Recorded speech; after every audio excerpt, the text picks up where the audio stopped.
Facebook friend. अभय एक सीधा साधा लड़का था। ग्रेजुएशन की पढ़ाई करने के लिए अब उसे अपना गांव छोड़कर शहर में दाखिला लेना था।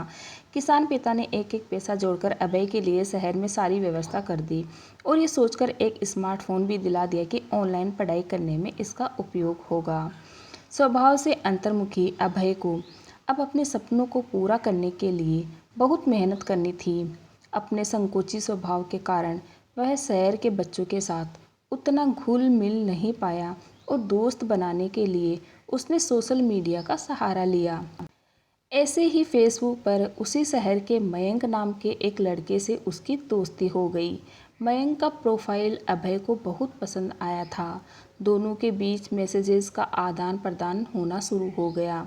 पढ़ाई के लिए लिए गए फ़ोन का प्रयोग अब दोस्ती और मनोरंजक वीडियोस देखने में होने लगा।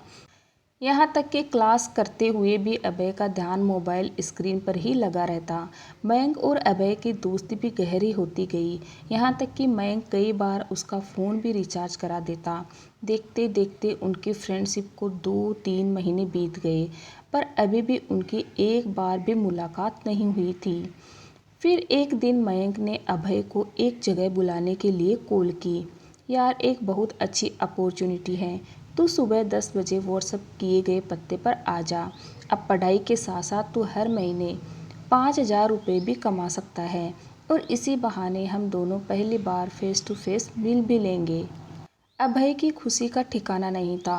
दोस्त से मिलने की खुशी और पैसा कमाने का अवसर मिलने की बात से वो फूला नहीं समा रहा था।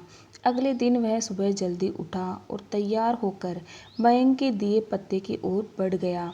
वो जगह शहर से कुछ दूर थी, इसलिए अभय उधर जा रही एक बस पर सवार हो गया।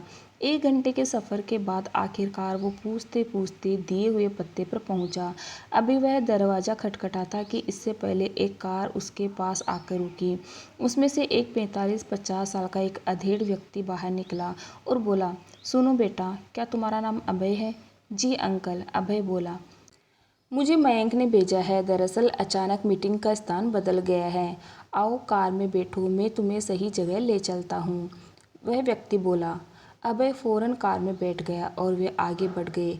व्यक्ति ने अभय की केयर करते हुए उसे पीने के लिए फ्रूटी दी।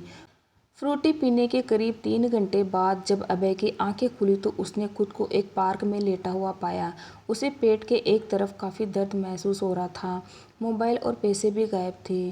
कुछ देर तक तो उसे समझ ही नहीं आया कि आखिर कार से यहाँ कैसे पहुँच गया।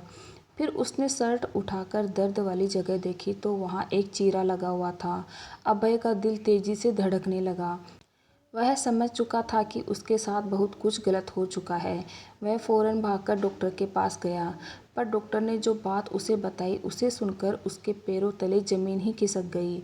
उसके शरीर से एक किडनी गायब थी। अब उसकी काटो तो खून नहीं वाली हालत हो गई। सोचने लगा, क्या सपने लेकर गांव से शहर आया था, अब अपने पिताजी को क्या जवाब देगा। वह भागा भागा पुलिस थाने पहुंचा। वहां जाकर तो उसके सामने डिजिटल दुनिया की सारी सच्चाई सामने आ गई। यह जो फेसबुक पर मयंक का प्रोफाइल था वह कोई युवा नहीं बल्कि वही अधेड़ व्यक्ति था जिसने उसे कार में बैठाया था। वह आकर्षक अकाउंट बनाकर अभय जैसे लोगों को जो सफलता शॉर्टकट में चाहते थे और ऐसे छलावे पे विश्वास करते थे जो फांसता था। फिर धीरे धीरे पर्सनल लाइफ में घुसकर उन्हें नौकरी का झांसा देकर बुलाता है। उसके बाद शरीर के अंगों की चोरी करता था। ऐसे कितने सारे केसेस उसके नाम थे। सोशल मीडिया पर सोशल ना होकर अगर अभय वास्तविक दुनिया में सोशल होता तो शायद ऐसी नौबत ही नहीं आती। स्क्रीन के पीछे का सच अब आईने की तरह साफ हो चुका था। इतनी बड़ी ठोकर लगने के बाद अब उसने मोबाइल स्क्रीन पर अपना समय गंवाना बंद कर दिया। वास्तविक और आभासी दुनिया के बीच का फ़र्क अब उसकी समझ में आ चुका था, पर बहुत कुछ खोने के बाद। दोस्तों, ऑनलाइन वर्ल्ड में किसी पर आंख मूंद कर विश्वास करना आपको मुसीबत में डाल सकता है। इसलिए सोशल मीडिया और इंटरनेट का प्रयोग पूरी सावधानी के साथ करें ताकि आपको कभी अभय की तरह पछताना ना पड़े। वीडियो अच्छा लगे तो लाइक शेयर सब्सक्राइब जरूर कीजिएगा।